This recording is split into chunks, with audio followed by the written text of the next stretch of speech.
Was COVID a powerful wake-up call to return to liberty? That is the question we will explore today. Welcome back to Liberty's Hill, where we explore how can we create a world of human flourishing with liberty, justice, dignity, and prosperity. I am Dr. Bill Brannan, a pastor at Life Springs Church in Liberty Hill, Texas. During COVID, I was running a private Christian school and a church. The whole experience helped me grow a lot. As you can probably guess by the mission of this channel, I was not in support of the lockdowns. As a Christian, two of my initial questions were, how does this affect the poor, and how does this develop the image of God in man?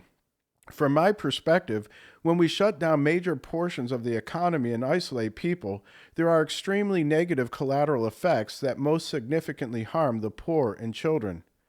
With regard to liberty, I am deeply committed to freedom of belief, freedom of conscience, and the importance of personal responsibility.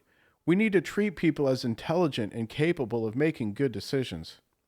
I was watching COVID closely before the lockdowns, and all of the information suggested that there was a high-risk population that would benefit from quarantine, but I would prefer to have seen it be by their choice. That is my personal perspective. The COVID lockdowns revealed something that I believe is deadly to our society. I had different Christians in my office telling me on one side, I do not see how you can be a Christian and not wear a mask. And on the other saying, I do not see how you can be a Christian and wear a mask. I chose to emphasize the issue of a mask here, but it included other issues as well, like the lockdown itself and the vaccine.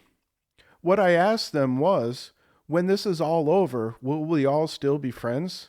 That, I suggest, is a powerful wake-up call for us to return to liberty. Can we navigate life in a way where we can maintain love and humanity when we have deeply held differing beliefs?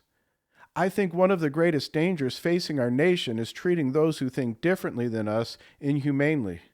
I live in Texas, and we had more freedom than other states to make decisions for ourselves. Classes quickly resumed on campus. We gave people the freedom to wear a mask or not. The goal was to respect people's freedom of belief and conscience and ask them to extend that freedom to others who believe differently. One of the values of the school was to minimize restrictions to freedom based on circumstance.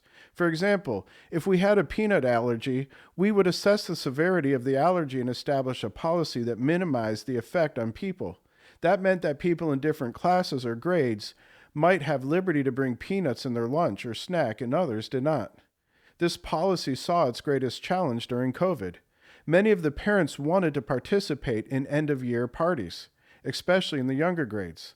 I left the decision to teachers who knew their students and parents better than myself to make the decision concerning what was right for their class.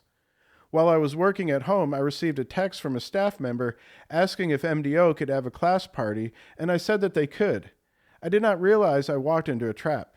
I assumed they were asking for their teacher, but it was a parent that requested it, bypassing the teacher. I called the teacher and found out that there was a family in the class that was very scared about COVID. It took all the courage they had to allow their child to attend classes.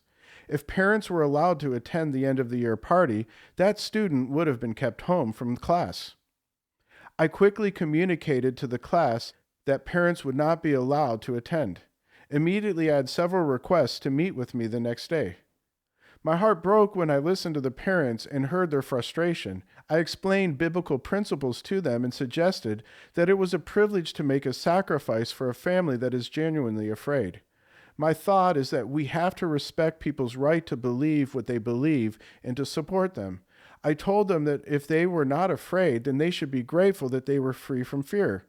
But we should have compassion on those who are. I had similar discussions in our church. We had members that were radical pro-vaxxers and radical anti-vaxxers, worshiping Jesus and maintaining respect and love for one another. I saw firsthand how dangerous the whole situation was, where our convictions can become so important that we lose the priority of love and respect for one another. For those who are championing freedom, do we extend that freedom with respect to others who believe differently? If we do not figure out how to do this, then we are going to travel the road to tyranny. For those who see the lockdowns as a test run in totalitarianism, what I am trying to communicate may be hard to accept. Many are concerned that we are far down the road to totalitarianism already, and for some there is no hope that we can avert it. Yet there is a great multitude with a will to fight for liberty, a will deeply rooted in our American DNA. Yet we need to know how to fight for liberty without transgressing the principles of liberty, or we will become enemies of liberty. If we fight using methods rooted in fear, frustration, blame, and offense, we will become destroyers of the very world we hope to create. Liberty cannot be forced or coerced. It must be grown in the hearts and minds of people through ideas, values, and persuasion. Sometimes the best way forward is to go back. We need to reconnect with the ideas and values that are the root of liberty and human flourishing. We need to study them, think about them, dream about them, and internalize them until we are able to capture the hearts and imagination of others by painting a picture of what a world of liberty and human flourishing looks like and how we can get there. I have hope and even faith that liberty will triumph in America, even if it has to rise from the ashes. I believe the seed of liberty will grow again in this land. It will live on in the hearts and minds of our children and our children's children. Nature and nature's God is on our side. The dream of liberty, the American dream, a world of human flourishing resonates in the very soul of humanity. It is infectious. It calls forth the better angels of men. It captivates us and calls us to lay down our lives for our friends, for our children, that they may know a better world than we will ever know. It moves us to fall on our knees with Patrick Henry and cry, "Give me liberty or give me death." But the death we face is different than theirs. They were defending liberty against a tyrant king and his armies that were committed to bring tyranny to the American people that had grown a culture of liberty for almost 200 years. The death we face today is being criticized, ridiculed, misunderstood, and even hated. Many will risk the lives they love, but not in armed conflict, but in the battle of ideas. We win by refusing to fight in the flesh. We win by kindling the dream of liberty in the hearts and minds of men. Please let me know your thoughts in the comments below, and please subscribe to my channel.